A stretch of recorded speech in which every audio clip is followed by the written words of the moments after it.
Bem-vindos à nossa sexta aula do nosso curso de JavaScript. Hoje a gente vai falar sobre True ou False e JavaScript tem algumas peculiaridades em relação a isso. Então, True ou False em JavaScript é um pouco mais complicado do que apenas verdadeiro e falso como em algumas linguagens, já que em JavaScript uma string é considerada como True. Vamos ver alguns exemplos. Por exemplo, undefined é considerado false, null é considerado false, boolean, verdadeiro é true ou false, que é falso. Em relação a number, o resultado é false para mais 0 ou menos 0 e também para not a number é false. Caso contrário, é true, ou seja, números inteiros, números com pontos flutuantes. Se a gente passar uma string e ela for vazia, ou seja, se o length dela for igual a 0, então ela é considerada como false. Mas se ela tiver pelo menos um caractere, ela já é considerada como true. E se a gente passar um object, ele é considerado como true. Dito isso, vamos considerar mais uma coisa. Como que o Pinóquio pode nos ensinar sobre true ou false? Bem, ninguém melhor do que o Pinóquio para ilustrar o conceito de valores verdadeiro e falso em JavaScript. Vamos ver alguns exemplos de código onde Pinóquio conta a verdade ou conta mentiras para a gente. E vamos avaliar isso. A gente vai começar criando uma função para isso. Então, vamos lá. Eu criei aqui uma pasta número 5 já com true ou false. Vou criar aqui um arquivo index.js e para começar a gente vai criar aqui uma função chamada testTruth. Será a nossa ferramenta para a gente determinar se o Pinóquio está dizendo a verdade, ou seja, se é um valor true, ou se ele está mentindo, se é um valor false. Então vamos criar aqui essa função.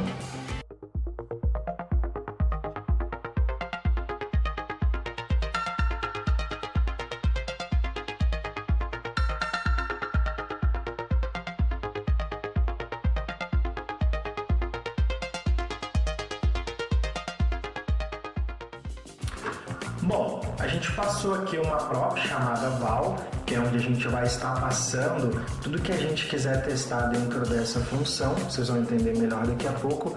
E a gente aqui dentro do return, a gente retorna esse valor que a gente vai estar passando para essa função e a gente fez uma estrutura de ternário, onde a primeira condição é quando ele estiver falando a verdade, ou seja, quando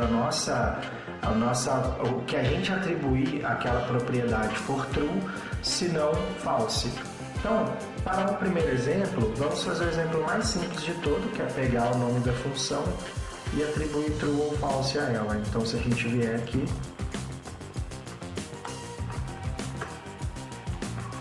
se a gente salvar, digitarmos aqui node.index.js, true.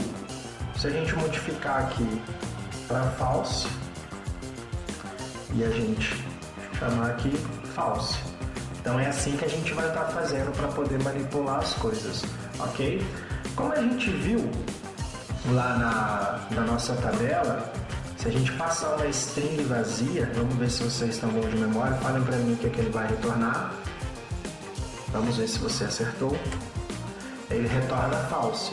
Se a gente preencher, olha, essa string tem caractere e a gente rodar true, bem como a gente viu lá na tabela, certo? Agora vamos ver em relação a números.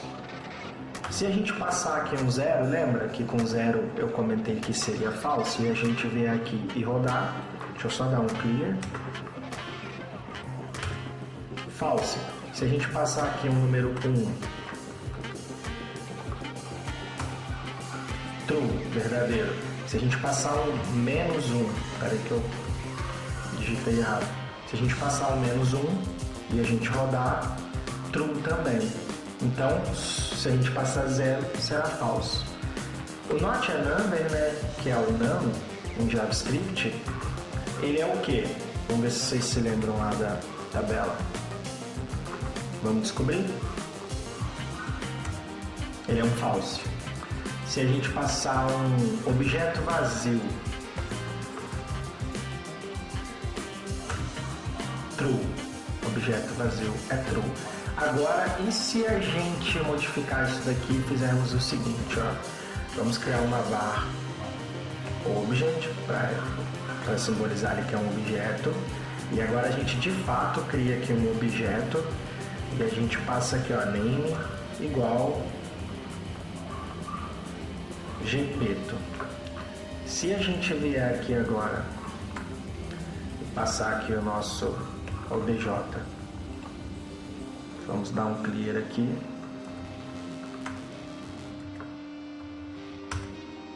Temos true, certo? Porque ele tem string, ele existe esse objeto.name, tanto que se a gente passar aqui, ó, .name e a gente rodar de novo, temos true. Agora, e se a gente tentar acessar uma propriedade desse objeto que não existe? Por exemplo, a gente não criou ali idade. Então, se eu vier aqui, ó, e passar age, por exemplo, o que você acha que ele vai me retornar? Eu estou tentando acessar dentro da variável que tem o nome object, né, o obj ali, usando a nossa função de controle de true ou false, e eu estou tentando acessar uma propriedade que não existe. Então vamos rodar, a gente tem false, porque a gente só tem name. Então, quando a gente passa uma propriedade para o objeto que ela de fato existe, ela é true. Quando a gente passa uma que não existe, que é o caso do age, ela é falsa, tá? E se a gente deletar isso aqui e passasse aqui um undefined, vocês lembram lá da nossa tabela? Que com undefined retorna. Vamos rodar aqui, ele passa um false também pra gente. Então, em JavaScript, a questão de true ou false, ela é um pouco mais do que só true ou false. Ela também vai envolver números, strings, not a number, vai envolver se você está tentando pegar um dado de um objeto no qual esse dado existe ou não. Então ela é um pouco true ou false, ela é um pouco além apenas de falso e verdadeiro. E é isso, essa aula é bem curtinha mesmo, para ser bem objetiva só nesse assunto. E vamos dar seguimento ao nosso curso indo para o próximo tema na nossa próxima aula.